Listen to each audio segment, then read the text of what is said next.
Hey there, Miller, Strategy Battle Gamers. So today we're going to be doing an unboxing.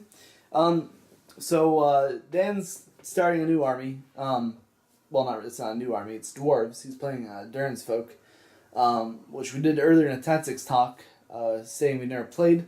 But he's been pretty successful with him so far. He's been kind of using some proxies. But I bought him some models as a gift, because I didn't get anything for Christmas and our birthday. I know, which was a long time ago now, but I figured I'd get him this as kind of a gift, and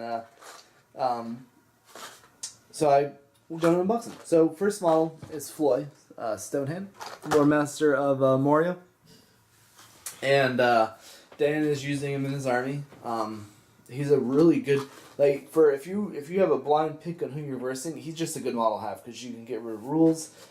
Pretty much all the character ring wraiths, the necromancer, Wormtongue, you can get rid of Legolas's rule, stuff like that. He's a really solid model. So I'm gonna go ahead and unbox him, and then I'll go over stats. I already punched a hole in there. I'm excited. So I believe in the movie we find out that I guess Games Workshop Floi, because he's holding the book that's next to the tomb, I think. So I think that's supposed to be Floi next to Balin's tomb. So here he is, pretty much a dwarf. He looks like a dwarf wizard, which I always have loved about that model. He has really good detail on him. He kind of has a lot of flash, but that's alright. A lot of the metal models do. So that's him. He comes with one base.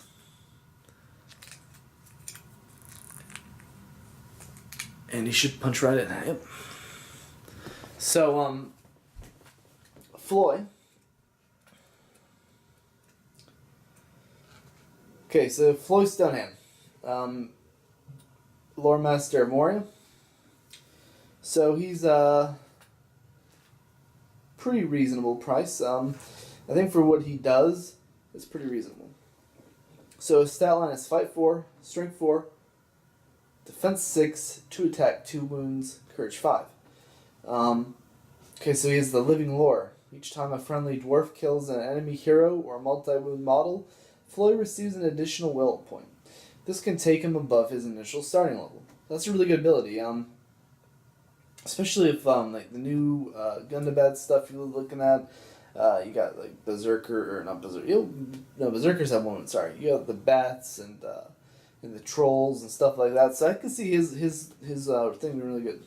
And then he has the Lore Master rule, which of course he can spend a point of will, negate an enemy special rule for the rest of the turn. There's no range to this ability, and as long as Floi can see the foe and has will to spend, it works. For example, this could prevent an enemy from causing terror, or stop Gothmog's Master of Battle, and so on.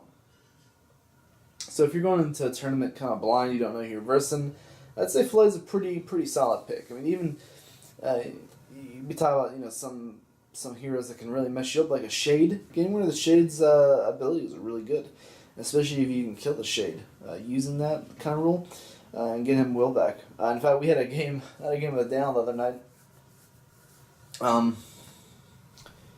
where he killed Grima Wormtongue. Because I guess Grima technically has no might, no will, no fate, so he's a hero. But Dan got rid of his rule and then surrounded him and killed him and got it for free pretty much. So it was a pretty cool little maneuver. So the next model I'm gonna do, what we're gonna do is sweep. So I got Khazad Guard. I bought Dan 6 of them. Here's 3.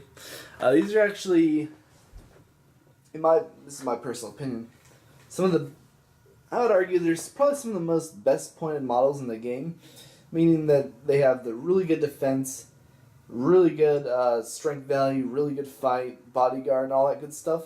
I think if you can take a whole army and probably be fine. I'd say they're up there, Watchers of Karna and Reavers. Morannin's kind of really good pointed models. So let's go ahead and unbox them. Come with 4 bases. Okay. So, there used to be several poses of them. I don't think there are anymore. I think there's just the one blister you can get. But this one looks like he's ready to go hack some stuff up with his axe. I really love the helmets that the Khazad guards have. They just look really cool. And then here's another one. He's very similar looking. I think he has a point on the top of his helmet. The other one doesn't. It's like a little bit of a point, or it might be flash.